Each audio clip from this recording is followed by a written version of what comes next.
완벽 판매 돌파. 재구매 압도적 판매. 남지연 알부민 더 진하게 더 고함량으로 25,500mg에서 31,040mg으로 알부민 복합물 제가 직접 배합했습니다. 남지연 원장의 알부민 2090 울트라 맥스. 간에서 매일 생성되는 알부민, 우리 몸속 혈장 단백질의 주요 성분. 혈액속 핵심 단백질로 영양소가 몸속 곳곳 제대로 전달되게 하는 영양 배달부. 건강상태 지표물질 알부민. 하지만 나이 들면서 알부민 생성 능력 저하. 그래서 드셔야 합니다. 100% 덴마크산 알부민 함량 폭탄 31,040mg. 알부민 특성을 고려. 특허 6종이 집약된 특허 조성물 3종을 더.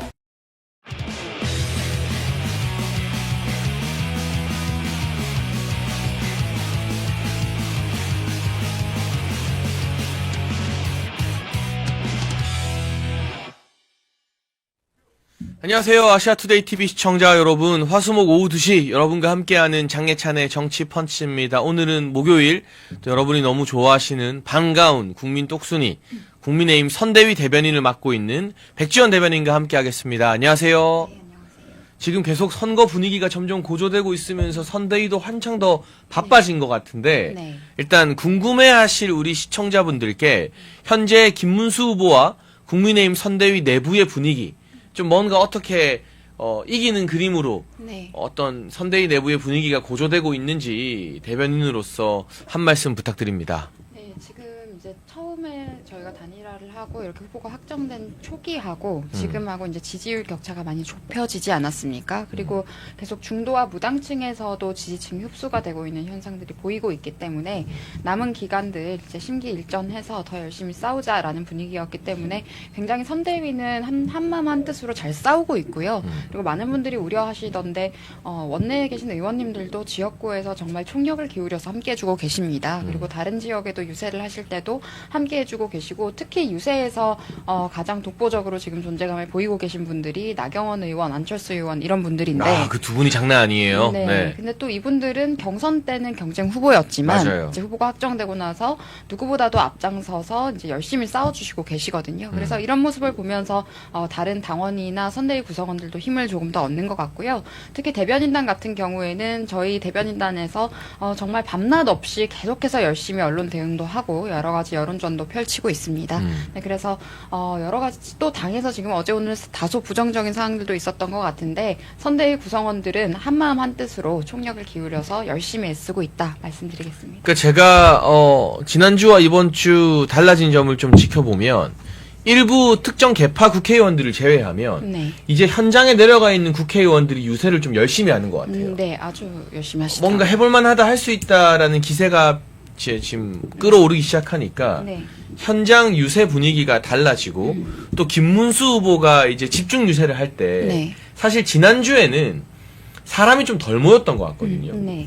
그런데 이번 주에 서울역 기점으로 뭐 김포도 그렇고 여기저기 김문수 후보가 가는 곳마다 네. 우리 당의 선거 운동원들 뿐만이 아니라 자발적으로 모인 시민들과 인파가 좀 집중되기 시작했다. 네. 그만큼 대선 후보 김문수가 각인되고 있는 흐름이다라는 게 현장 사진만 봐도 좀 느껴지는 것 같아요. 네. 그러다 보니 선대위 안에서도 조금 더 힘을 받게 되는 것 같고, 제가 눈여겨보는 건 선대위에 우리 백지원 대변인을 포함한 대변인단이 있고 부대변인들도, 청년 대변인들도 있잖아요. 네. 논평을 굉장히 활발하게 내는 것 같다. 네. 그리고 이 대변인단의 논평이 기사라던가 TV 뉴스에 많이 반영이 되고 있는 것 같은데, 네. 이건 어쨌든 시간은 얼마 남지 않았지만 국민의힘과 선대위가 김문수 후보 중심으로 뭉쳐서 이제는 뭔가 해볼 만한 분위기, 싸워볼 만한 분위기를 만들어내고 있다고 봐도 되겠죠. 네, 그래서 열심히 지금 대변인단은 13일부터 저희가 이제 꾸려진 이후부터 계속 열심히 하고 있었고요.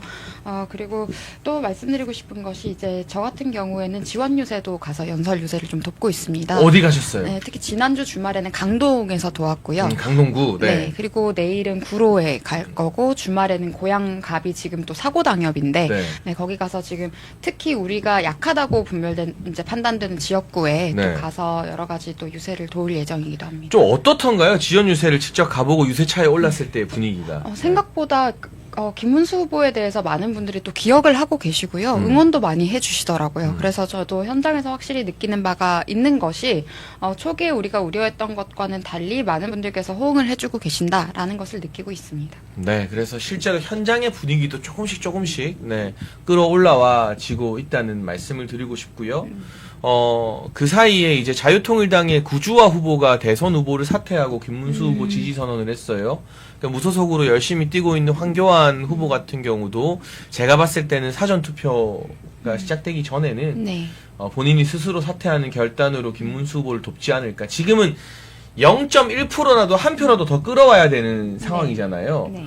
근데 이제 이재명 같은 경우는 그 해산된 통진당의 후신이라 할 수 있는 진보당 대선 후보 김재현 전 의원과도 손을 잡으면서 단일화를 막 하고 그러는데 네. 언론과 뭐 방송에 나오는 정치평론가들이 그걸 가지고 이재명이 왜 극자랑 손을 잡냐 이런 이야기를 안 하거든요. 네. 그런데 국민의힘과 김문수 후보는 어쨌든 중도로도 확장을 해야 되지만 이 보수 우파도 결집을 시켜야 되잖아요. 네. 그런 움직임과 메시지를 조금만 보여도 왜 극우랑 손잡냐 막 뭐라 하면서 우리 스스로 운동장을 좁게 만드는 이런 어떤 프레임에 갇히는 건 좀 경계해야 될 필요가 있는 것 같습니다. 어쨌거나 자유통일당의 구주화 후보가 전격적으로 사퇴해준 데 대해서 굉장히 고맙다는 생각이 들었고 네. 나머지 이제 흐름들도 그렇게 이어질 것으로 보여지고 있는데 김문수 후보가 기세를 올려나가면 이제 마지막 단일화의 열쇠라고 할 수 있는 개혁신당의 이준석 후보도 고민이 좀 깊어질 것 같아요. 우선 네.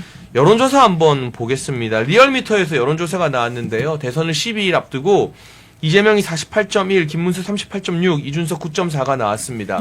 여기서 고무적인 것은 리얼미터 조사에서 이재명 후보와 김문수 후보의 격차가 드디어 한 자릿수로 좁혀졌다는 거고요. 네. 우리 아시아투데이 여론조사나 오늘 나온 데일리한 공정의 여론조사를 보면 이재명 후보와 김문수 후보의 격차가 거의 오차 범위 내에서 접전이에요. 아시아투데이 한대희 기사가 지금 올라오고 있는데요. 정례 여론조사를 보면 처음 TV토론 이후에 이재명의 지지율은 2% 하락했고요. 김문수 후보는 꾸준한 상승세를 보이면서 5% 차이, 오차 범위 안으로 46대 41로 추격했습니다. 그리고 이준석 후보가 10% 첫 두 자릿수 지지율을 기록했는데 산술적으로 김문수와 이준석 후보의 지지율을 합하면 51이 되는 거예요. 그러니까 굉장히 고무적인 현상이 벌어지고 있다는 게 우리 아시아투데이 여론조사 결과로 확인이 됐습니다. 이런 상황이라면 충분히 단일화를 통한 막판 대역전 시나리오를 한번 그려볼 수 있는 그런 상황까지 온 건 아닌가 싶은데 이 최근의 판세나 흐름을 우리 백지원 대변인 좀 어떻게 보고 계십니까? 네, 확실히 이제는 이재명을 이길 수 있는 만큼의 수치가 올라온 것 같습니다. 특히 이제 이준석 후보와의 단일화들이 이야기가 되고 있는데 그렇게 됐을 경우에는 우리가 유의미한 승리를 거둘 수 있을 것이다 라는 분석들이 나오고 있고요. 다만 우려되는 것은 오늘 또 이준석 후보가 핸드폰을 꺼놓겠다, 단일화 안 이야기 하겠다. 네네, 네. 듣지 않겠다라고 했는데 이런 전략적인 부분에 있어서 좀 섬세하게 접근할 필요가 있을 것 같습니다. 특히 이준석 후보의 입장을 생각을 한다면 단일화를 하지 않더라도 만약에 우리가 어차피 단일화를 해도 패배할 수치다라고 판단이 되는 경우에는 할 이유가 없죠. 네, 단일화를 하지 않고 본인이 10%를 넘기는 것을 아마 목표로 할 것이기 때문에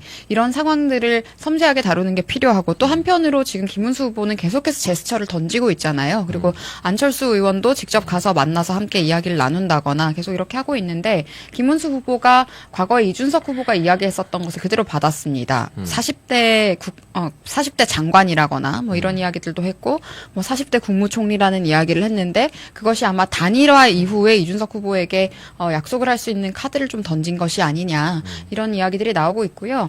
당 내에서도 이 부분에 대해서는 대부분 의견이 일치하는 것 같습니다. 지금 대선 승리하는 것이 가장 중요한 목표이기 때문에 그런데 다만 본인의 사익 때문에 잡음을 내는 세력들도 있어서 다소 그런 부분들은 당원들께서 우려하시는 부분인 것 같습니다. 그러니까 지금 물론 ARS 조사와 전화 면접 조사 사이의 수치 차이는 좀 나요. 네. 그러니까 갤럽이나 MBS 조사를 봐도 지난주보다는 이재명과 김문수 후보 사이의 격차가 조금 줄어드는 추세이기는 하거든요. 네. 그런데 아직까지 전화 면접은 우리가 격차가 좀 있어요. 다만 그런 효과가 있습니다. 전화 면접은 사람이 직접 물어보잖아요. 네. 그러니까 정치에 큰 관심이 없는 사람들이 응답을 많이 하고 지금처럼 우리가 뭐 계엄과 탄핵을 겪은 이후에 사람한테 직접 나 국민의힘 지지한다, 김문수 지지한다 말하기가 좀 꺼려지는 그런 분위기가 형성될 수 있어서 네. 어떻게 보면 샤이 보수가 전화 면접에서는 상당히 많이 있을 것이다라고 추측할 수가 있고요. ARS 같은 경우는 기계가 물어보잖아요. 네. 기계가 녹음된 음성으로 물어보기 때문에 정치에 좀 더 관심이 많은 분들이 응답하지만 동시에 사람이 아니라 기계한테 응답하는 거니까 조금 더 솔직하게 자기 마음을 드러낼 수 있다는 차이가 있어요. 네. 그런 점에서 ARS 조사에서 우리 아시아투데이나 데일리한 공정조사에서 김문수 후보 지지율이 높게 나오고 이재명과 오차 범위 내에서 추격을 하고 있다는 것은 이런 분위기나 추세가 실제 투표에서는 더 많이 반영될 가능성이 높다는 뜻이거든요. 네. 어쨌거나 뭐 아시아투데이 기준으로 46대 41까지 나왔고요. 단일화를 했다고 가정해 보면 이재명, 김문수 양자 대결에서는 48대 44까지가 나왔어요. 네. 이러면 이제 진짜 이러다 김문수가 뒤집는 거 아니야? 김문수가 역전하는 거 아니야라는 분위기가 스멀스멀 생기기 시작하는 거거든요. 네. 그리고 지난 대선 때 백지원 대변인님 기억하시겠지만 여론조사는요, 여러분 대선 일주일 전부터는 발표를 못 해요. 네, 그렇습니다. 공표를 못 하잖아요. 근데 지난 대선 때 윤석열 대통령 대 이재명의 여론조사 지지율 차이가 일주일 전까지 한 7, 8% 났어요. 네. 아, 그래서 좀 많이 이기겠구나 했거든요. 근데 여론조사 발표 안 하는 일주일 동안 이게 가파르게 붙여져가지고 실제로는 0.7%로 신승을 하지 않았습니까? 네. 그러니까 여론조사를 공표하지 못하는 마지막 일주일에도 아주 매서운 추격이 가능하다는 거예요. 네. 그럼 이번 주에 우리가 오차범위 안으로 이 접전 구도를 만들면 마지막 일주일에 스퍼트를 할 수 있는 여지가 충분하다. 네. 그 실질적인 증거가 바로 지난 대선이다라는 거. 그때를 경험해본 우리 백지원 대변인 입장에서 마지막 하루까지도 우리가 추격의 고삐를 잡아당기면 충분히 역전 드라마를 쓸 수 있는 공간이 지금 열리고 있는 거 아니겠습니까? 네, 그때도 정말 선대위가 마지막 하루까지 밤새면서 정말 치열하게 싸웠었거든요. 맞아요. 그래서 네. 그때와 같은 마음가짐으로 계속 싸워 나가야 된다라고 생각을 하고요. 뭐 저는 결과를 미리 예측하는 것을 별로 좋아하지 않습니다만은 지금 결국에는 상승세를 보이고 있다는 것은 확실하기 때문에 네. 일주일간 이제 여론조사 결과나 이런 것들이 나오지 않는다고 하더라도 그 기간 동안 그것보다 더 열심히 마지막까지 가열차게 한다면 저는 그 상승세를 계속 유지할 수 있을 것 같다라고 말씀을 드리겠습니다. 그리고 지난 대선 당시에는 사실 그 기간 동안에 또 안철수 후보와의 당시에 단일화가 이루어지지 않았습니까? 그랬죠. 네. 그래서 이번에도 승리를 하기 위해서는 단일화 카드를 반드시 고려를 또 해야 한다. 이런 지점들도 근데 다소 잡음 때문에 계속해서 이제 여러 가지 에너지를 뺏기기에는 시간이 너무 없어요. 그래서 이런 부분들은 사전에 저는 커튼 뒤에서 섬세하게 다룬 후에 국민들께 공개할 수 있는 절차로 나아갔으면 좋겠습니다. 그렇습니다. 여러분, 한 자릿수 격차는 얼마든지 뒤집힐 수 있다라는 거. 네. 그게 바로 아이러니하지만 지난 대선에서 우리 윤석열 대통령님과 이재명의 접전에서 확인한 사실이거든요. 네. 우리가 여론조사 공표 기간 마지막 대선 일주일을 앞두고 한 7, 8%에서 한 10% 정도 이기지 않을까라고 지나치게 일찍 예측하고 낙관하는 바람에 마지막에 국민들 견제 심리가 발동하면서 격차가 줄어들었잖아요. 네. 이번에도 마찬가지입니다. 대한민국 국민들이 한쪽 정당이 그리고 특정인이 지나치게 많은 권력을 독점하는 걸 그냥 두고 보는 국민들이 아니에요. 늘 견제의 회초리를 휘두르는 그런 국민적 정서가 항상 내포되어 있기 때문에 한 자릿수 이하로 지금 붙어가는 추세이기만 하다면 마지막 일주일에도 다 뒤집히는 역전 스퍼트가 일어날 수 있거든요. 네. 그리고 이재명은 가면 갈수록 미천을 드러내고 있죠. 커피 120원. 전 이거 사과할 줄 알았어요. 네. 근데 내가 무슨 틀린 말 했냐라면서 뻔뻔하게 고개를 들이밀더라고요. 그리고 호텔 경제학.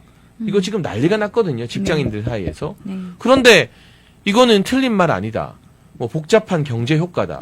유시민 같은 사람이 100분 토론 나와서 호텔 경제학은 한 대학원생 정도 돼야 이해할 수 있다면서 이걸 이해 못하는 사람을 다 무식한 사람 취급하고 있더라고요. 네. 이런 오만한 태도를 보면 이재명은 지지율 계속 깎일 일만 남은 거 아니겠어요? 네. 이제 두 번의 토론이 더 남았는데 그 2차, 3차 토론에서도 이재명은 지지율 빼먹은 일만 남지 않았겠습니까, 대변인님? 네, 그리고 1차 토론에서도 뭐 어쩌라고요 이런 식으로 그러니까요. 이야기한다거나. 저는 살다 TV 토론에서 어쩌라고요 하는 사람은 처음 봤어요. 네, 그것도 대선 후보 자격으로 토론을 하는데 그런 식의 발언을 했던 것도 문제였고 또 이준석 후보가 여러 가지 질문을 하니까 짜증을 부렸단 말이에요. 그런 태도들이 보이면서 저는 그게 지지율에 영향을 분명히 줄 것이다라고 생각을 하는데 뭐 호텔 경제학 논란, 120원 논란 이런 것들은 특히 이재명 후보는 본인의 잘못에 대해서 오히려 역으로 더 뻔뻔하게 응수하는 방법들을 항상 활용을 하거든요. 그래서 이 프레임을 깨기 위해서 저는 우리도 좀 더 전략적으로 접근할 필요가 있다고 생각을 합니다. 그러니까 김문수 후보가 토론이 아니라 김문수 후보가 현장에서 연설을 할 때 나온 말들이 저는 훨씬 더 유의미한 프레임이었다고 생각하는 게 죄 많이 지은 사람이 가야 될 곳은 교도소다라고 이야기한다거나 이런 식으로 해서 계속해서 이재명 후보가 약체처럼 보이도록 하는 공세를 좀 더 저희는 해야 된다고 생각을 그렇죠. 합니다. 네. 그러니까 지금 이 상황에서는 이재명의 말 한마디에 대해서 이렇게 이야기를 하게 되면 또다시 뻔뻔하게 나오거든요. 틀린 말을 틀렸다고 했는데도 불구하고 뭐가 틀렸냐라는 식으로 나오기 때문에 오히려 지금 그 이재명이란 사람이 얼마나 자격 없는지에 대해서 그리고 후보가 이야기한 그 정도의 강도를 가진 공세도 전 해도 된다고 생각을 합니다. 지금 교도소에 가야 할 사람이 국민들을 대상으로 뭘 하겠다는 것이냐라는 식의 그런 공세들이 조금 더 유의미할 수 있겠다라는 생각이 들었습니다. 네, 그러고 한 가지 더 제가 당부하고 싶은 건 우리 김문수 후보 측에서 이재명이 대통령이 되면 진짜 나라가 망한다. 네.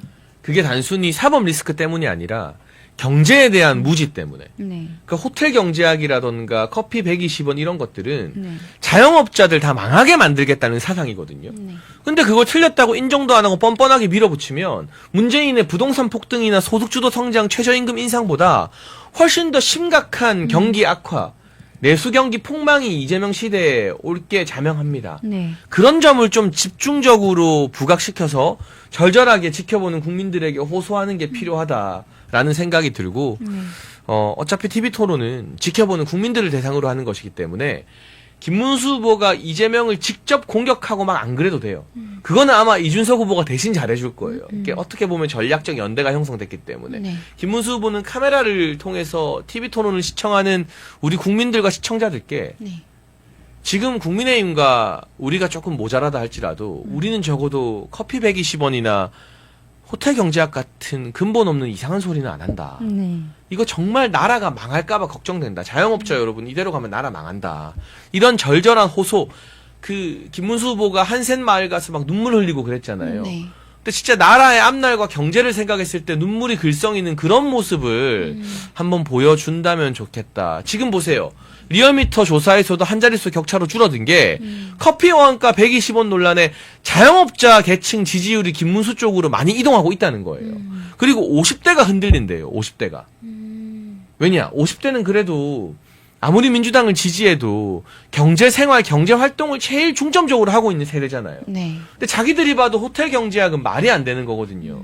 그런 부분을 김문수 후보가 조금 더 절절하게 국민들께 이야기하면 좋겠다라는 생각이 듭니다. 네, 그리고 네, 또 말씀해 주시죠. 네, 그리고 특히 이제 커피 값이나 이런 것들을 이야기한 장면을 봤을 때 본인이 뭐 그런 의도로 한 말이 아니다 한 적 없다라는 또 거짓으로 발뺌하는 모습까지 있었는데요. 그 이야기를 한 것 자체가 평소에 본인이 카페를 운영하고 계신 자영업자들을 어떻게 생각하고 있었는지 인식이 나온 겁니다. 마치 굉장한 폭리를 취하는 어떤 잘못된 세력인 것처럼 인식을 하고 있었기 때문에 자기도 모르게 그런 발언들이 공식 석상인데도 나왔던 거고요. 그리고 이재명 후보가 이렇게 계속해서 발언 리스크가 나오고 있는 것은 저는 오만하기 때문이라고 생각을 합니다. 이미 본인이 다 이겼다라고 착각을 하고 있다거나 대통령 다 됐다고 생각하는 거죠. 네. 또는 여전히 민주당에서 이제 독재하던 습관이 그대로 묻어나와서 민주당 전당대회에서 하듯이 지금도 계속 임하고 있는 모습들도 사실 좀 보이거든요. 그래서 이런 부분들을 봤을 때 국민들께서 불쾌하거나 무례하게 느끼셨던 장면들이 지금 계속 튀어나오고 있는 것 같습니다. 그러니까 저는 사실 커피 120원이나 호텔 경제학을 이재명 후보가 약간 물러서서 수습할 줄 알았거든요. 네. 뭐 사과가 아니면 그런 뜻이 아니었는데 잘못 전달됐다. 국민들 걱정할 일 없게 하겠다라고 할 줄 알았어요. 왜냐하면 대선 때는 선거 때는 떨어지는 나뭇잎 하나에도 몸을 사리기 마련이잖아요. 네. 그런데 뻔뻔하게 내가 틀린 말 했냐? 나 틀린 말 한 거 아니다. 그리고 너네가 경제를 모르는 사람들이라서 이거 이해 못하는 거다 식으로 발언하는 걸 보면서 이 중요한 대선 때도 이렇게 뻔뻔하게 자기는 하나도 틀린 거 없다라고 말을 하는데 만약 대선 이기면 대통령 당선되면 거의 북한의 수령 무오류설처럼 이재명이 하는 모든 말은 하나도 안 틀리고 다 맞다는 뻔뻔한 태도, 오만한 태도로 나올 게 뻔하잖아요. 네. 그게 좀 굉장히 공포스럽더라고요. 그러니까 120원과 호텔 경제학 그 자체도 문제지만 그걸 대하는 이재명 후보의 태도를 보니까 네. 야, 이 사람이 권력 잡으면 진짜 난리 나겠다. 국민들이 아무리 뭐라 해도 자기 틀렸다고 인정 안 하겠다 싶은 생각이 드니까 네. 그걸 보고 더 놀란 국민들이 견제 회초리를 이제 꺼내들 때가 된 건 아닌가 싶은 그런 생각이 많이 들었습니다. 네, 그리고 이재명 후보는 본인의 여러 가지 부패한 부분들 그리고 비리 혐의, 뭐 범죄 관련된 여러 논란들에 대해서 그냥 덮고 지나가잖아요, 항상. 그러면서 유능하면 된다라는 프레임을 씌우고 있는데 이재명이라는 사람이 행정을 했을 때 굉장히 무능했습니다. 경기도 성장률 그때 원래 6%대였던 게 0.3%까지 떨어졌었고요. 그것뿐만이 아니고 지금 계속해서 그렇다 할 업적을 만든 적이 없습니다. 그리고 지금 기본소득 관련해서 아예 정부 기구를 설치하겠다고 공약을 발표를 했더라고요, 이재명 후보가. 그런데 이 기본소득이라는 것도 여러분들 보시면 아시겠지만 결국에는 그만큼 세금을 훨씬 더 많이 높은 세율을 바탕으로 해서 이제 국민들에게 마치 국가에서 제공하는 것이 어떠한 호의를 베푸는 것처럼 이렇게 해서 그런 일종의 배급 문화라고 하죠, 공산주의에서. 그런 것들에 길들이는 겁니다. 그래서 이게 굉장히 위험한 건데 아예 기본소득 관련 전담 기구를 설치하겠다라고 지금 선언을 하고 있단 말이에요. 그래서 저는 이게 아주 위태롭고 이것은 자유시장 경제 체제를 전복시켜서 정말 위험하게 공산 사상을 도입하겠다라는 선언이었기 때문에 이재명이라는 사람이 대통령이 되면 정말 위험한 것이 국가의 기본인 경제 체제 자체가 흔들릴 수 있다라는 것이 저는 가장 큰 문제라고 생각하고요. 그리고 이런 부분들은 굉장히 무지하고 무능하기 때문에 주장하고 있는 것인데 이것을 또 유능 프레임을 또 씌우고 있습니다. 근데 한편으로 반대로 봤을 때 김문수 후보 같은 경우에는 유능했었어요. 경기 도정을 할 때 굉장히 여러 가지 업적들, 지금 GTX도 그렇고 우리가 지금 느끼고 있는 것들 아닙니까? 경기도의 판교를 포함해서 여러 신도시라거나 이런 여러 가지 부분들에 있어서 알고 보니 김문수 후보가 설계를 하고 추진했었던 내용들이 많았던 거고, 그리고 지금 김문수 후보는 청렴하다, 깨끗하다라는 이미지로도 선대위에서도 PR을 하고 있습니다만은 청렴하다고 해서 무능한 게 아니고요. 유능하기 때문에 굳이 비리를 저지르지 않는다고 저는 생각을 합니다. 유능하면은 비리를 저질러서 결과값을 조작하지 않아도 되잖아요. 그래서 이런 부분들을 봤을 때 저는 앞으로 김문수 후보는 유능하다라는 프레임으로 무능한 이재명을 이길 수 있다라는 부분들이 조금 더 우리가 홍보가 돼야 될 것 같습니다. 네, 백지원 대변인께서 아주 적절한 지적을 해주고 계신데요. 동시에 김문수의 어떤 인품, 인성, 그리고 경기도 지사 시절에 그 유능한 업적들이 드러나면서 힘을 모으겠다는 사람들이 속속 늘어나고 있습니다. 오늘은 손학규 전 대표가 사실은 한나라당에서도 거물이었고 네. 민주당에서도 죽어가던 민주당 다 살렸다가 문재인과 친노 세력에게 뒤통수 맞은 분이거든요. 사실 손학규 전 대표가 김문수 후보 지지 선언을 했습니다. 이재명에게 나라를 맡길 수는 없다라고 했는데 이것도 어떻게 보면은 중도 보수뿐만이 아니라 중도 진보 진영에도 상당한 소구력이 있게 될 것 같아요. 김문수는 청렴 결백하다, 확고한 의지 가진 미래형 지도자다라고 손을 잡았어요. 이러한 모습들 결국 그동안 중앙 정치에서 김문수 후보가 많이 알려지지 않아서, 그러니까 지난 10년 동안에 공백기가 있었잖아요. 네. 근데 저희도 사실은 정치인 김문수를 잘 몰랐잖아요, 이전에는. 네.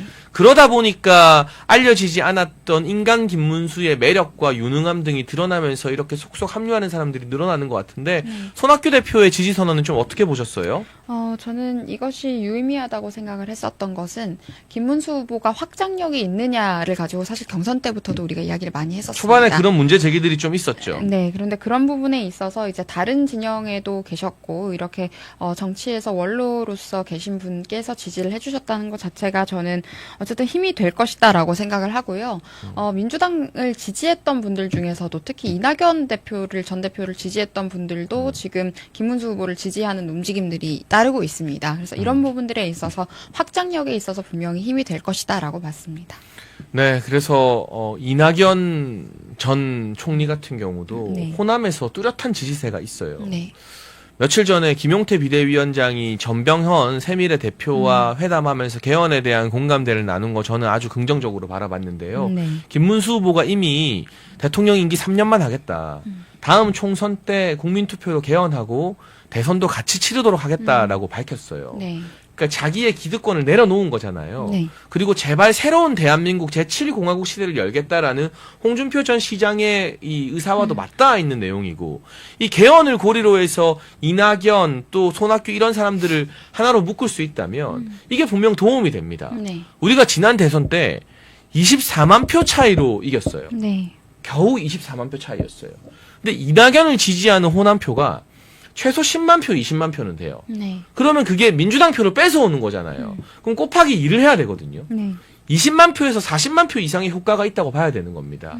그러니까 이재명을 막겠다라는 절체절명의 어떤 공감대만 있다면 지금 누구와도 손을 잡아야 되는 상황 아닌가요, 대변인님? 네, 좀 그건 당연히 그렇게 해야 그러니까 되는 찬밥 거고요. 더운밥 가릴 때가 아닌 거잖아요, 솔직히 말하면. 네, 그래서 이런 것들이 있었기 때문에 우리가 계속 경선 때도 단일화나 빅텐트 이런 이야기 해왔던 거고, 지금 이기기 위해서 힘을 실어주겠다는 사람들을 거부할 수는 없는 겁니다. 그 힘을 모아서 이겨야 하는 상황이기 때문에, 그리고 말씀하셨던 것처럼 이낙연 전 총리가 가지고 있는 영향력은 확실하긴 하거든요. 그래서 이제 그런 새미래당을 지지하시는 분들께서도 이제 그런 부분들을 보시고 또 김문수 후보를 지지해 주실 수 있다면 그런 지지세도 끌어와야 되는 것은 맞고요. 근데 다만 이제 당권이나 이런 것들을 미리 우려하시는 당원분들이 있는데, 지금은 김문수 후보의 당선을 위해서 저희 당과 선대위가 총력을 기울이고 있다라는 말씀을 먼저 드려야 될 것 같습니다. 네, 그리고 이제 마지막 퍼즐이 개혁신당의 이준석 후보다라는 분석이 많이 나오고 있습니다. 우리 아시아투데이 여론조사 기준을 봐도 김문수 후보와 이준석 후보의 지지율을 합치면, 물론 이게 단일화를 한다고 해서 무조건 다 더하기가 되는 건 아니에요. 네. 그렇죠? 그런데 단순 합산으로 일단 가볍게 계산해 보면 이재명을 훨씬 이기는 결과가 나오거든요. 그리고 어떻게든 정치적 단일화가 안 돼도 전략적인 단일화, 네. 투표를 통한 단일화. 그러니까 이준석 후보를 지지하는 분들이 그래도 이번에는 이재명을 막아야겠다면서 김문수 후보를 지지할 수 있게 그 우호적인 관계를 설정하는 게 굉장히 중요하거든요. 네. 근데 그런 차원에서 저를 비롯해서 많은 사람들이 이준석 후보와의 전략적 연대라거나 우호적인 관계를 위해서 노력을 하고 있는데, 유독 친한계와 한동훈 전 대표 같은 경우는 이준석과의 단일화를 극렬하게 반대하면서 뭐 당권을 주려고 했다는 친윤들 발언이 있다, 막 거품을 물고 날뛰어요. 그런데 오늘 이준석 후보가 인터뷰한 내용을 보면 친윤의 당권 양보 이야기 없었다. 이건 친한계의 당권 투쟁 사용 의도다라면서 오히려 친한계가 당권 투쟁에 지금 눈이 멀어 있는 거 아니냐면서 이준석 후보가 자기 입으로 네. 친윤들이 당권 준다는 이야기 없었다라고 이야기를 딱 해버리거든요. 네. 그러니까 지금 이게 당권 이야기할 때고 뭐 전당대회 이야기할 때예요, 이게.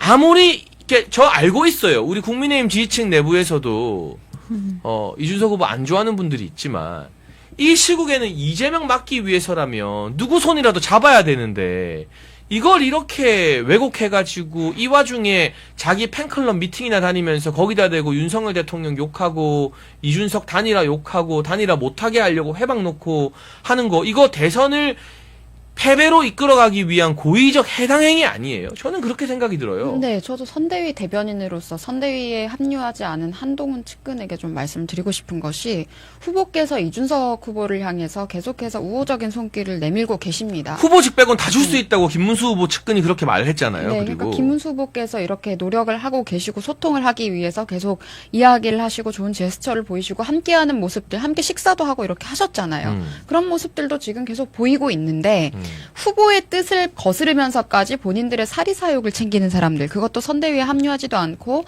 기여하지도 않으면서 그런 활동을 하는 사람들, 경선 직후부터 미리 전당대회를 준비하겠다고 뭐 입당을 하라 한다거나 계속해서 침을 뱉는 모습들을 보여왔었는데요.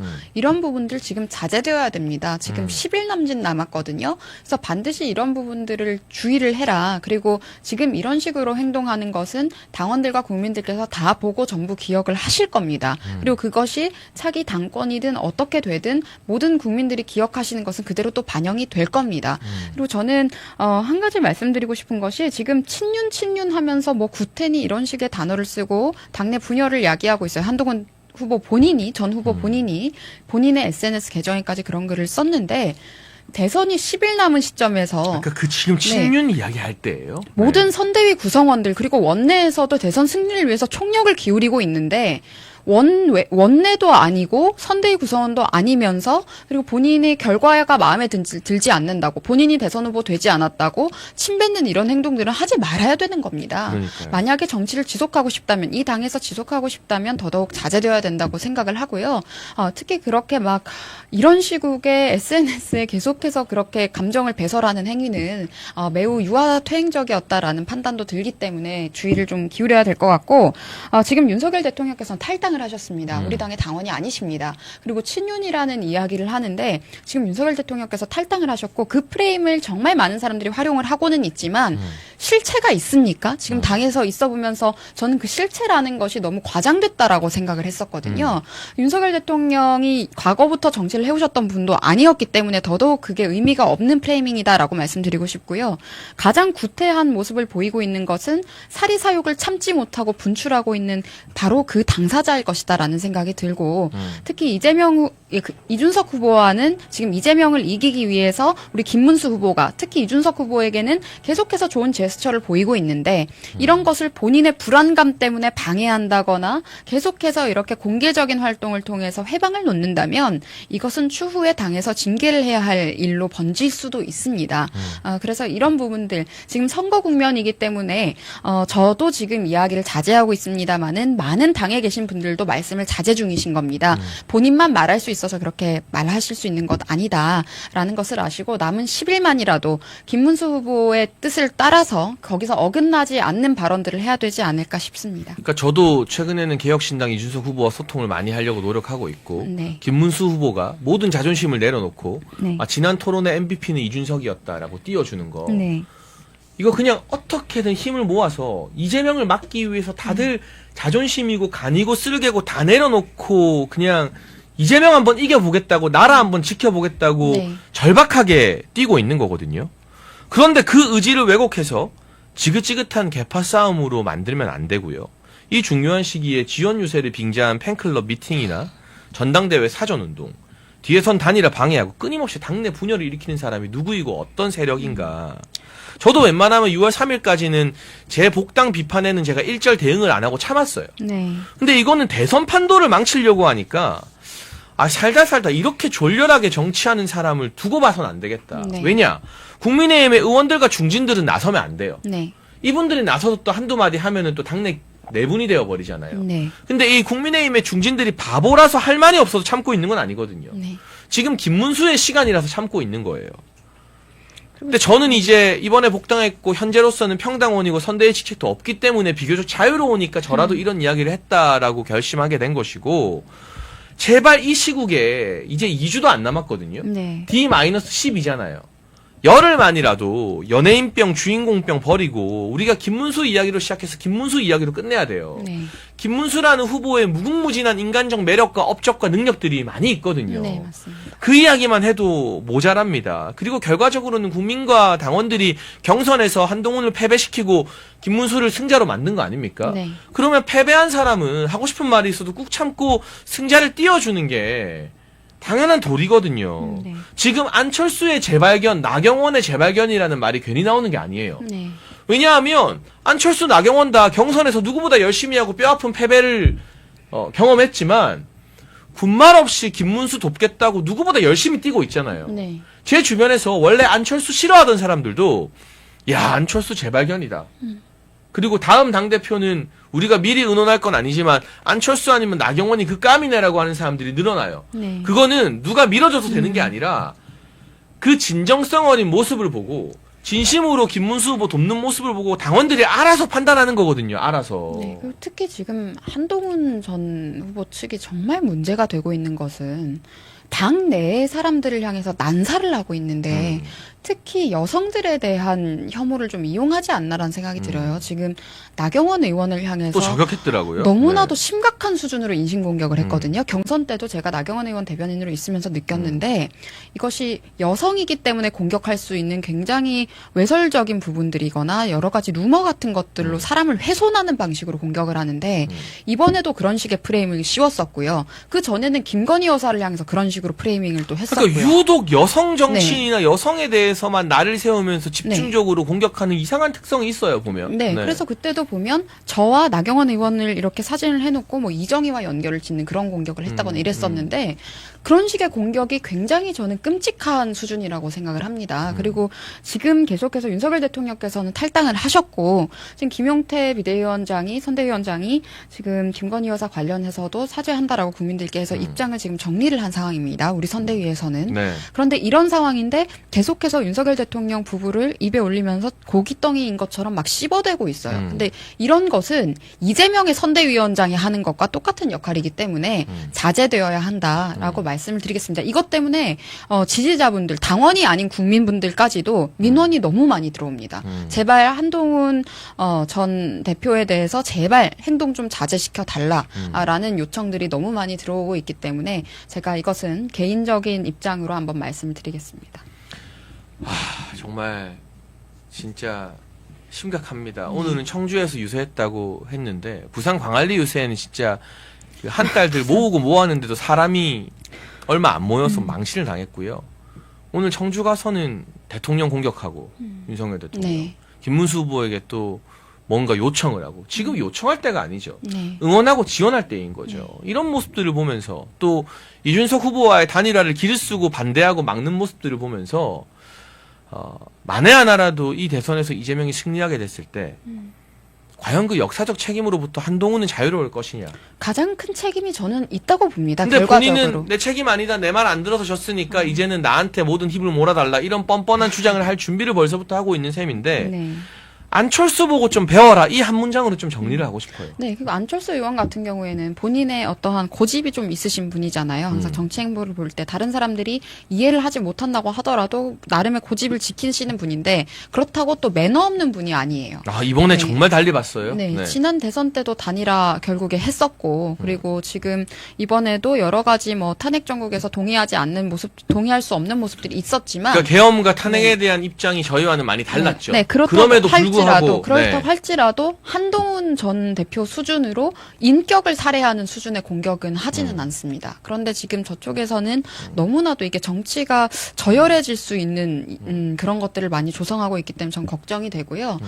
그리고 여러 가지 지역 순회를 하겠다라고 하면서도 후보와 같이 하지는 않겠다라는 것 또한 이것은 유세가 아닌 것이죠. 유세를 할 것이라면 후보와 당연히 동행을 해서 여러 가지로 도움을 드리는 것이 맞다고 생각이 들고요. 그래서 이런 부분에서 많이 안타까운 지점들이 있다라고 한 번 더 짚어드리겠고 지금 한동훈 전 대표에 대해서 그리고 그 측근들에 대해서 여러 가지 언행들 본인들은 계속해서 터뜨리고 있잖아요. 다른 당내에 계신 분들이 입이 없거나 그들보다 말을 못하거나 글을 못 쓰시지 않습니다. 그들보다 힘이 없으시지도 않습니다. 참고 있는 거죠. 네. 대선 승리를 위해서. 지금 김문수 네. 후보까지도 본인이 모든 것을 내려놓고 이준석 후보에게도 손을 내밀고 있고 지금 어떻게 해서든지 선거를 승리하기 위해서 애쓰고 계십니다. 그렇기 때문에 여러 가지 과정에 있어서 개파든 뭐든 그런 것들과 상관없이 원내에 계신 의원님들도 지역구에서 열심히 유세를 하시는 것이고 그리고 선대위 구성원들도 애를 쓰고 계신 것이고 이런 상황인데 정말 한 사람의 힘이라도 모아야 할 때 계속해서 적을 돕는 듯한 트로이 목마 같은 행동을 하는 것은 장기적으로 봤을 때도 결국 좋지 않을 것이다. 그리고 많은 분들이 지금 참고 제어하고 있는 상황이기 때문에 그런 것들에 대해서 스스로 좀 자기 객관화도 좀 필요할 것 같다라는 생각을 합니다. 네, 지금 뭐 여러 이야기 정치권에서 또 오가고 있습니다. 이 인물도 한번 짧게 짚어보죠. 네. 대통령실 행정관 출신으로 서울의 소리 이명수 기자와 매우 부적절한 통화를 했던 김대남 전 행정관이 이재명 선대위에 합류한다고 했다가 네. 민주당에서 안 받아준다 했나 봐요. 그러니까 갑자기 그걸 철회하고 김문수를 지지한다고 하면서 해프닝이 일어났는데 저는 솔직히 이렇게 관심 가실 인물인가? 그리고 이분이 김문수 지지하는 거 아무 의미 없어요. 네. 맞잖아요. 그냥 관심을 안 주면 되거든요. 아니 이미 너무 많은 무리를 일으키고 윤석열 정부에게 큰 폐를 끼친 인물이잖아요. 네. 어디에도 발 못 붙여요. 그러니까 이재명한테 넘어가서 민주당에서 한 자리 해보려다가 민주당에서도 이건 아니다 싶어서 거부하니까 이제 와서 다시 넘어온다는 건데 여기에 무슨 의미 부여를 할 게 있습니까? 그렇지 않습니까, 대변인님? 네, 사실 그냥 대통령실 행정관이었다라는 것 외에 우리가 이 인물에 대해서 기억하고 있는 바는 전혀 없습니다. 그리고 그런 여러 가지 논란거리를 반대쪽 진영에 제공했었던 문제적인 인물 정도로 아마 인지를 하고 계실 텐데요.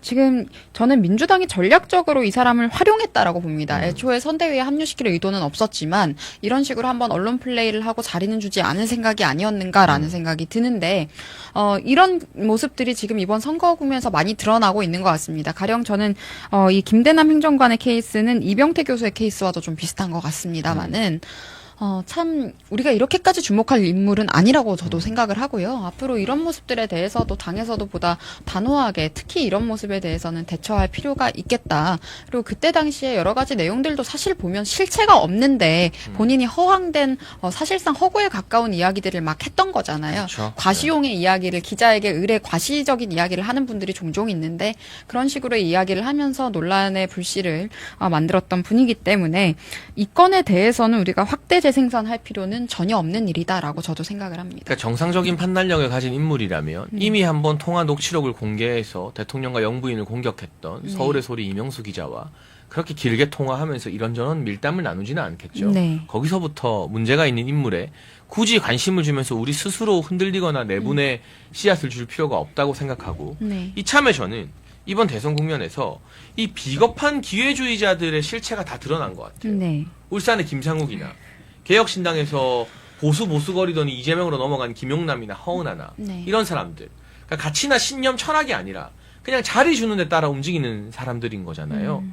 그러니까 대선을 적극적으로 돕지 않고 대선 패배를 바라면서 당권에만 눈이 멀어 있는 인간들도 비겁한 기회주의자고 이참에 민주당 가서 한 자리 얻어보겠다. 그들의 롤모델은 아마 이현주 의원이겠죠. 네. 이현주 의원이 보수로 넘어와서 막 삭발하고 보수의 전사인 것처럼 난리치다가 다시 민주당 가가지고 이재명 줄 잡고 배지 달았잖아요. 네. 그러니까 포스트 이현주가 되기 위한 이런 비겁한 기회주의자들이 보수 진영에서 발을 못 붙이게 그 철학과 자양을 탄탄하게 다지는 것도 이번 대선을 통해서 우리가 좀 반드시 깨우쳐야 될 교훈인 것 같아요, 대변인님. 네, 그리고 특히 김상욱 의원은 한동훈 비대위 시절 우리가 이해할 수 없는 국민 추천제로 공천받았던 특혜 공천받았던 인물입니다. 당시부터 이미 문재인 전 대통령에 대해서 지지 선언을 했기 때문에도 논란이 됐고 여러 논란의 중심에 있었는데 거기 가서 또 막 춤을 추더라고요. 박주민 의원한테 뽀뽀도 하고 뭐 춤을 추고 그렇더라고요. 네, 박주민한테 뽀뽀하더라고요. 그 네. 장면이 너무나도 역겨운 장면이었던 것 같습니다. 우리가 소위 난신적자라고 하는 그런 사람의 표본이었던 것 같은데 본인의 사리사욕이 막 충족될 것 같으니까 그렇게 우리가 이해할 수 없는 돌발 행동을 하는 모습이 얼마나 괴기스럽습니까? 그래서 저는 징그럽다라는 생각까지 그 장면을 보고 들었었고요. 앞으로 우리 당에서도 공천을 하거나 이렇게 할 때 계속해서 당의 가치를 위해서 싸우고 기여해온 인물들이 우선이 되어야 되는 것입니다. 그리고 당직에서 계속해서 그렇게 싸워왔던 최전선에서 지금 싸워왔던 인물들이 되어야 되는 것이지 그런 식으로 영입인재라는 식으로 이제 빙자를 해서 문재인을 지지했던 사람, 송철호 시장과도 관련이 있다고 이야기되는 이런 사람에게 공천을 준 일이 없어야 된다. 저는 애초에 이 사람이 민주당으로 들어갈 플랜을 가지고 들어왔던 게 아닌가라는 생각까지 이번에 들었거든요.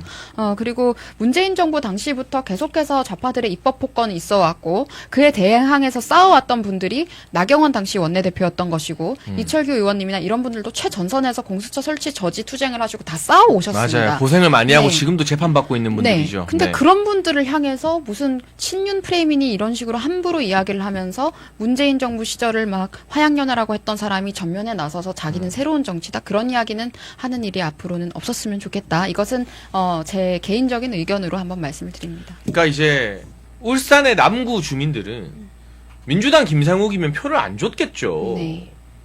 그래서 지금 울산에 있는 지역 의원들이 국민의힘 소속으로 받은 정치 후원금 반환하라라는 운동을 하고 있대요. 네. 그것도 맞죠.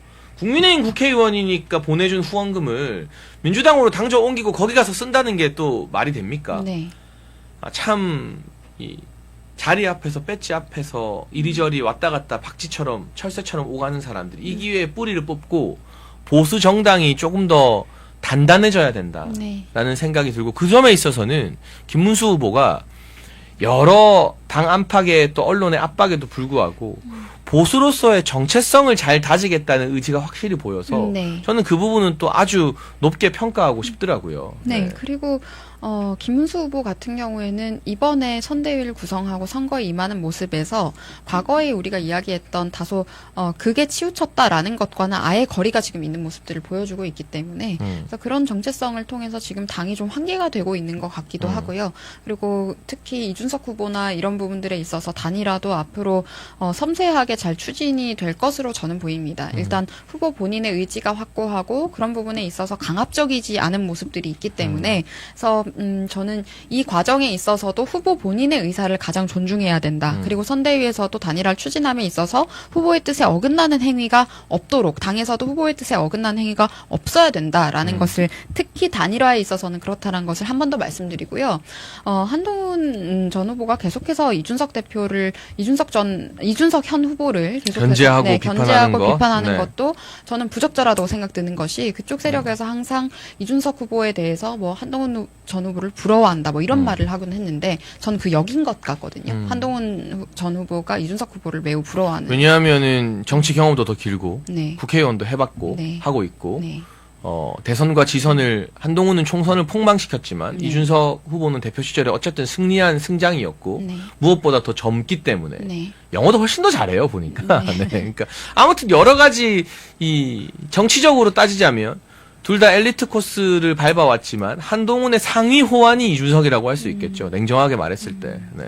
네, 그리고 제가 이제 더는 이야기하지 않겠습니다. 선거가 끝나고 나서 이야기를 해야 될 것 같아서 더는 얘기하지 않겠습니다만은 한 번 더 이야기 드리고 싶은 것이 지금 가장 중요한 것은 후보 본인의 메시지와 의사입니다. 그렇죠. 김문수가 주인공인 거예요. 네, 김문수 네. 후보의 뜻에 반하는 내용을 선대위 소속인 사람들은 지금 하고 있지도 않고 원내에서도 하고 있지도 않아요. 그런데 원내도 아니고 선대위 소속도 아닌 사람이 그런 식으로 계속해서 다른 당을 돕는 일은 하지 말아야 된다. 그리고 앞으로 우리의 우군으로서 함께해야 할 세력에 대해서도 침뱉는 행위는 중단해야 된다라고 한 번 더 말씀을 드리겠습니다. 네. 정말 이 김문수 후보를 시작으로 해서 김문수 후보로 끝나는 그런 캠페인을 우리가 남은 12일 동안 총력을 다해서 펼쳐야 된다. 네.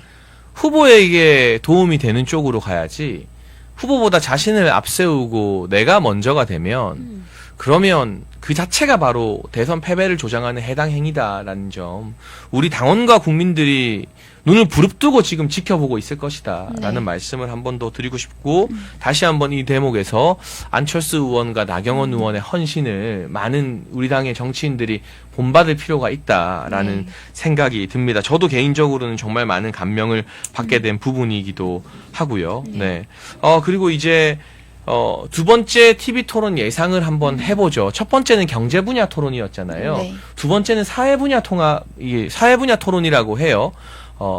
국민 통합, 그리고 여러 가지 사회 현상들에 대한 주제들이 오가게 될 것 같은데 이 부분에서는 토론이 어떻게 전개될지 1차 토론에서 완전 탈탈 털렸던 이재명이 어떤 모드로 나올지 백지원 대변인님 전망이 좀 어떻고 선대위에서는 어떻게 준비하고 있습니까? 지금 토론팀에서는 아마 여러 가지 예상 질문들을 준비 중인 것 같은데 저는 김문수 후보는 지금 준비한 공약들에 대한 홍보가 조금 더 필요해 보이고요. 근데 이제 크리티컬할 수 있는 주제는 여가부 폐지에 대한 입장이라거나 이런 것들이 또다시 한번 화두가 될 수도 있겠다는 생각이 듭니다. 그래서 이런 부분들에 있어서 그동안 특히 지금 이재명 후보와 민주당 같은 경우에는 계속해서 세대 갈라치기, 성별 갈라치기, 지역 갈라치기를 하면서 본인들이 정치적 이익을 계속 장악해온 세력입니다. 그래서 이런 부분에 있어서 우리가 반드시 지적을 하고 넘어가야 된다라는 생각이 들고요. 그리고 이 부분에 있어서는 저는 지난 6개월간의 탄핵 정국을 겪고 우리가 여러 가지 어려움을 겪는 기간 동안 국민들께서 이미 눈으로 확인하신 것이 성별 세대 지역 프레임이 깨졌다라는 것을 확인했기 때문에 김문수 후보는 그런 부분들에 있어서 훨씬 자유롭게 준비했던 정책들을 이야기를 한다거나 그리고 과거에도 계속 지금 약자와의 동행에 대한 이야기들을 하고 계신데 시행해 왔던 정책이나 또는 결과로서 저는 승부를 좀 더 할 수 있을 것 같고요. 그리고 교육 정책이 저는 핵심이 또 될 수 있다고 보는 것이 지금 이재명 후보가 무슨 얘기를 했냐면 교사들이 정치 활동을 할 수 있도록 하겠다라는 맞아요. 이야기를 했습니다. 이건 사실상 전교조에 대해서 힘을 실어주는 것이고 그리고 학생들에 대해서 사상주의나 또는 여러 가지 정치적 편향성에 대한 세뇌를 그냥 제도화하겠다라는 거거든요. 그럼 이렇게 되면 학생을 대상으로 한 제도적 폭력이 시작이 되게 됩니다. 저는 이런 것들이 매우 우려가 되는데 이 부분에 있어서 김문수 후보는 아주 오랫동안 확고한 가치관을 가지고 있기 때문에 저는 지금 아직 건의를 공식적으로 드리진 않았습니다만은 교육 분야에 있어서 김문수 후보가 확실히 우위를 점할 수 있을 것 같아서 핵심을 교육으로 좀 가지고 가는 게 어떨까라는 생각을 해봤습니다. 저는 말씀해 주신 것에 더해서 이번 2차 토론의 쟁점이 교의차, 교육 의료 차별금지법이 될 것 같다. 아, 네. 그러니까 교육 문제는 우리 백지연 대변인께서 충분히 말씀해 주셨고 네.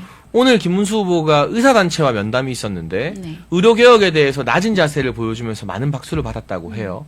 어쨌든 이 의정 갈등도 다음 정부에서 반드시 해결하고 넘어가야 되거든요. 네. 우리 국민들께 더 좋은 의료 서비스를 드리기 위한 일정 부분의 의사 정원 증대와 여러 필수 의료를 위한 지원도 필요하고 네. 또 의료계가 너무 반발하지 않도록 적절하게 중심을 잘 잡아야 돼요. 그 부분도 아주 큰 화두가 될 거예요. 또 마지막이 차별금지법인데 김문수 후보가 여기에 대해서는 아주 일관되고 뚜렷한 철학을 가지고 있더라고요. 네. 차별금지법 통과되면 조두순이 초등학교 경비하는 것도 우리가 못 막는다. 와, 이렇게 귀에 쏙 꽂히는 비유를 쓰는 거 보면서 저는 좀 놀랐어요. 네. 제일 잘 와닿잖아요. 네. 조두순 같은 아동 성범죄자가 초등학교 경비한다고 했는데 그거 못하게 하면 이거 차별이다 하면서 난리칠 수 있는 기반이 된다는 거죠. 차별금지법이. 네. 이걸 가지고 좀 선명하게 이재명의 좌파적 성향, 위험한 어떤 동성애를 막 좌파들은 막 다 허락해야 되고 동성혼 조장하고 막 이런 것들이 있잖아요. 이런 것들 좀 선명하게 대비되는 전선을 보여주면서 온건하고 중도적인 국민들에게 설득력 있는 메시지를 내야 되거든요. 그래서 교의차, 교육과 의료 차별금지법 이 3대 쟁점에서 좀 선명하게 이재명과 차별화되는 부분을 보여주면 어떻겠느냐라는 생각이 드는데 네. 의료나 차별금지법 관련해서도 백지연 대변인님 의견이 있다면 좀 한 말씀 부탁드리고 싶습니다. 네, 특히 의료 관련해서는 의정 갈등 이야기를 하셨는데 네. 그걸 진작에 여당 대표가 정상적인 정치력을 갖고 있었다면 중재를 하든 조율을 하든 정부의 협조를 하든 잘 풀어나갔을 거라고 생각합니다. 그런데 한동훈 체제 하에서 그런 것들이 많이 어려웠었는데요. 앞으로 이런 부분들에 있어서 조율해 나가는 것들 반드시 저는 필요한 입장 표명이라고 생각을 하고 특히 의사들, 의료진들 같은 경우에는 좀 보수 성향, 지지 성향이 또 많았기 때문에 이런 부분에 있어서 우리가 지금 협상을 통해서 풀어가고 그 마음을 회복하는 과정들도 필요하겠다. 관계를 회복해야겠다라는 생각이 드는데 특히 차별금지법 관련해서 김문수 후보가 직접 말씀하셨던 것들 중에 성소수자라고 취업 특혜를 주면 그것은 다른 사람들에 대한 역차별이다라는 발언을 직접 하셨습니다. 네. 이게 정말 상식적이고 맞는 말이거든요. 그래서 이런 부분들에 있어서도 저는 조금 더 홍보가 되고 알려지는 것들이 필요하겠다 싶고요. 그리고 이재명 후보 같은 경우에는 이 뭐 성소수자라거나 차별금지법에 대한 입장이 아주 극단적이었던 것들, 과거부터 아주 일관된 극단적 입장들을 보여왔었습니다. 그래서 이런 부분에 있어서도 핵심 쟁점으로 우리가 전략적으로 가지고 갈 필요가 있겠다라는 말씀을 한 번 더 드리고 또 교육에 대해서 마지막으로 짚고 싶은 것이 특히 전교조라거나 이렇게 여러 가지 교육에서 기득권을 형성하고 있는 좌익 기득권을 형성하고 있는 세력들이 민주당과 이익관계가 굉장히 밀접하게 형성되어 있었습니다. 근데 이런 것들을 제도화해서 사실상 제도적 폭력이 발생할 수 있도록 방치하겠다라는 것이 이재명의 공약이기 때문에 김문수 후보는 학생들의 입장에서 이야기를 해주시면 학생들과 부모님 세대에 대해서 어떠한 감동과 공감을 이끌어낼 수 있을 것이다 라는 생각을 합니다. 그러니까 지금 말씀해 주신 여러 사안이 제가 굉장히 공감이 많이 되고 특히 앞서 지적해 주셨던 교사들의 정치 참여를 적극 독려하고 권장하겠다는 거 네. 대부분의 학부모들이 전교조 단어 들으면 이제 싫어하거든요. 네. 민노총과 마찬가지로 네. 그 민노총과 전교조에 대한 국민들의 거부감 이 정서를 네. 김문수 후보 측에서 적극적으로 활용해야 되겠다. 네. 그리고 이걸 파고들면 이재명은 전교조 편들고 민노총 편들 거잖아요. 네. 그러니까 과연 전교조 민노총 세상을 만들 것인가 아닌가로 이 토론의 분위기를 몰아간다면 김문수 후보가 득점할 수 있는 여지가 상당히 있을 것이다라는 생각이 드네요. 그리고 오늘도 우리 아시아투데이 TV와 함께 해주시는 알부민 광고 1분만 하겠습니다. 여러분 잘 아시죠? 새롭게 리뉴얼된 남재현 원장의 알부민 2090 울트라 맥스 먹은 날과 안 먹은 날 차이가 확실히 느껴지는데요. 알부민은 간에서 만들어지는 혈관 단백질 성분입니다. 관과 심장 컨디션 개선, 피로 회복과 신체 기능 강화에 도움이 됩니다. 우리 아투TV 구독자분들만을 위한 2+1 파격 특가 혜택도 준비되어 있습니다. 2박스 구매하시면 1박스를 더 드리니까요. 아래 전화번호로 전화하셔서 건강하고 힘차게 대선 함께 뛰시죠. 네, 저도 이거 마신 날과 안 마신 날이 좀 달라요. 대변인님도 하나 드세요. 네. 이거 먹으면 네. 확실히 오후 컨디션이 좀 나아지기는 합니다. 네.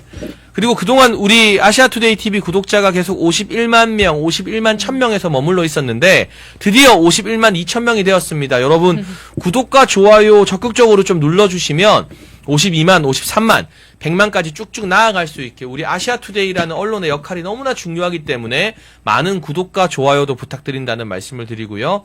언제나 우리 스패너로 고생해주시는 박경현님께도 다시 한번 감사의 말씀 드립니다.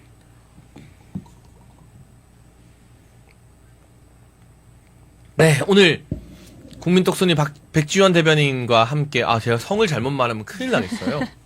박지원이랑 네, 헷갈리니까. 아닙니다, 여러분. 국민떡순이 백지원 대변인과 함께한 장혜찬의 정치펀치 여기까지 하고요. 저는 다음 주 화요일에 돌아옵니다. 화수목 오후 2시 아시아투데이 TV 장혜찬의 정치펀치 기억해 주시고 구독, 좋아요, 알람 설정으로 함께 해주시면 감사하겠습니다. 시청해 주신 여러분 감사합니다. 감사합니다.